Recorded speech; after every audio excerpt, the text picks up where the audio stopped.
Patrick, What? I thought of something funnier than 24. Let me hear it. 25. It's impossible to deny that ever since audiences took that first dive to a pineapple under the sea, SpongeBob SquarePants has been a cultural phenomenon, from TV shows to movies, even a Broadway musical. The character SpongeBob attained a level of cultural ubiquity not seen since the likes of Mickey Mouse or Bugs Bunny. But SpongeBob carried with it an idiosyncratic design and sense of humor that seemed to fly over the heads of most young children, and yet it has become a multi-generational hit, beloved by people of all ages. All these contradictions leave us asking one question though: just who is SpongeBob SquarePants for? Whoever sent this obviously has no idea about the physical limitations of life underwater. Well, might as well throw these in the fire.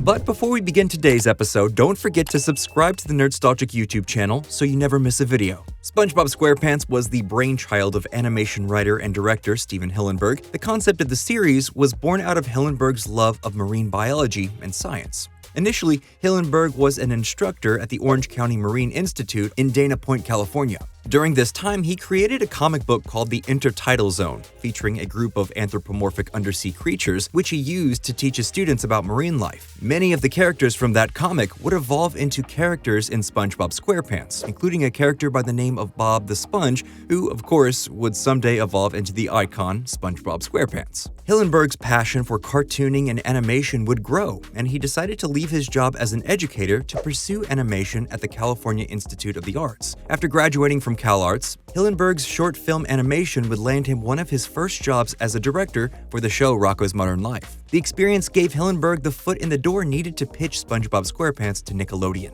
But the executives at Nick insisted on making SpongeBob a kid in school to make the character more relatable, rather than an adult with a job. Hillenberg stood strong on SpongeBob's age, ultimately compromising that he'd be a perpetual student in boarding school in order to have episodes with a day-at-school dynamic. What the executives at Nickelodeon couldn't have predicted was how crucial Hillenberg's choice to keep SpongeBob a working-class adult, or at least the sea sponge equivalent of one, was to the show's universal appeal. As evidenced by the ubiquity of SpongeBob memes that dominate internet culture, the character and series has remained special to viewers regardless of their age. To fully understand the massively broad appeal of SpongeBob SquarePants, we have to take a look at the structure of the character dynamics and the episode plots. If you're familiar with Rocko, you can no doubt see the influence of that series on SpongeBob. Both shows are centered in a world that is meant to be a funhouse mirror reflection of reality. Although the characters are all anthropomorphic animals, they all hold jobs, have interests and hobbies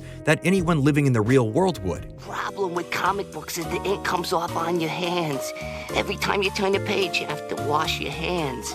You turn the page, you wash your hands. However, SpongeBob walks this strange line between the two worlds. He deals with the drudgery of a minimum wage job, but he does so with the wide-eyed wonderment of a child. Adults recognize satirical jabs at workplace culture, dead-eyed co-workers, and money-hungry bosses. Meanwhile, kids experience the kinetic thrill of pretending to have a job, imagining that adulthood must be as fun and adventurous as SpongeBob makes it seem. So much of the show's comedy is built around an understanding of each character's wants, desires, and truths. This can range from Squidward's pathetic attempts at artistic respect, and now for some soothing sounds from Squidward's clarinet.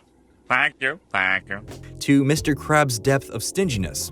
Let's see, a 5-letter word for happiness. Money. With SpongeBob himself, Hillenberg sanded off some of the more cynical edges from Rocko and injected an air of relentless optimism to create SpongeBob SquarePants. SpongeBob is a modern version of a classic cartoon protagonist. He has the endearing innocence of a Mickey Mouse and the sardonic charm of Bugs Bunny. Each of the characters that populate SpongeBob's world have the toyetic lovability that any toy company would die for, but still retains an absurdist edge that gives it genuine comedic bona fides. Additionally, by largely avoiding comedy that relies on excessive pop culture references or parodies, the series maintains a sense of timelessness. Its aesthetic designs feel retro, often like a lost 70s Jacques Cousteau documentary, but the designs of its undersea neighborhoods make it feel like a time period all on its own. The show's humor certainly has gags directed towards adults. Hurry up! What do you think I'm paying you for? You don't pay me. We don't even exist. We're just a clever visual metaphor used to personify the abstract concept of thought. but the jokes can work with the youngest and the oldest of viewers. The series also showed a willingness to experiment with form, to the humorous delight of younger viewers and the fascination of older ones. Whether it's the use of cutaways to live-action clips, such as the dry land outside Bikini Bottom, or by completely upending the episode structure. It's hard to imagine another cartoon series doing an episode structured entirely like an employee training video, as it did in the episode Krusty Krab training video, but the show's dedication to helping us understand the characters and the significance of the Krusty Krab to SpongeBob's world makes that episode one of the highlights of the entire series. Poop? Once you understand poop, you'll understand your place at the Krusty Krab. The show's appeal also lied in the way audiences could see themselves in its plot lines. When looking back at the aforementioned cartoon icons Mickey Mouse and Bugs Bunny, you'll find a lack of character depth. Mickey and Bugs were joke delivery devices first and characters second. However, the show about an ecosystem of goofy aquatic life forms managed to build genuine pathos through relatable problems. When you look at the central conflicts of many SpongeBob episodes, they're actually quite mundane. Whether it's trying to obtain a dream job, help wanted, wanting to impress a new friend, tea in the tree dome, or dealing with a customer service nightmare, pickles. SpongeBob is something of a working-class protagonist. Each episode finds SpongeBob and his friends facing conflicts that test their characters' flaws, and while the show may not feature any earth-shaking character growth or development, there is always an attempt to root the conflict in character first and foremost, and to end the show on a cheerful note. The show's humor flourished in absurdity and the occasional adult-directed joke, such as the infamous classic Sailor Mouth, which stirred up controversy for its creative use of censored curse words. Nah, not that word. That word. Leading to the Parents Television Council to openly condemn the episode. Not to mention the panty raid in the episode Midlife Crustacean, a scene that led to the episode being banned from both reruns on Nickelodeon and Paramount+.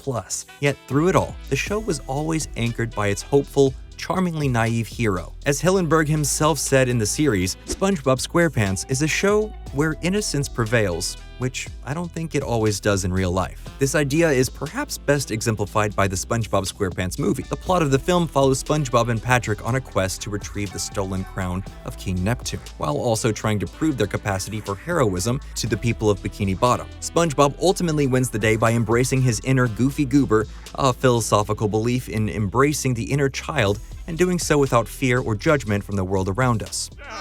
Take it easy.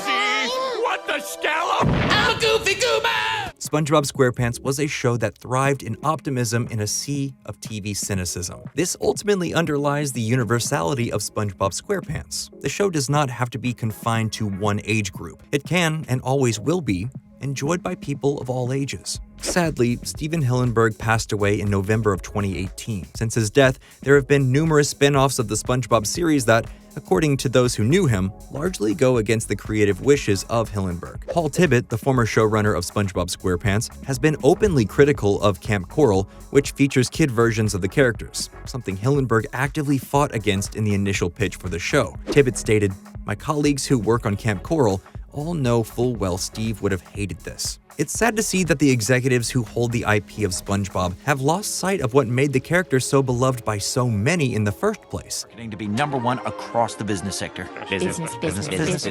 The universality to its approach to comedy, its keen understanding of characters, and its refusal to talk down to even its youngest audience members are what launched it into the echelon of great cartoons that will last for generations. The answer to the question, who is SpongeBob Squarepants for, is quite simple. SpongeBob is for everyone. What do you think is the secret formula to SpongeBob's appeal? Let us know in the comments down below, and as always, don't forget to like, comment, and subscribe to Nerdstalgic.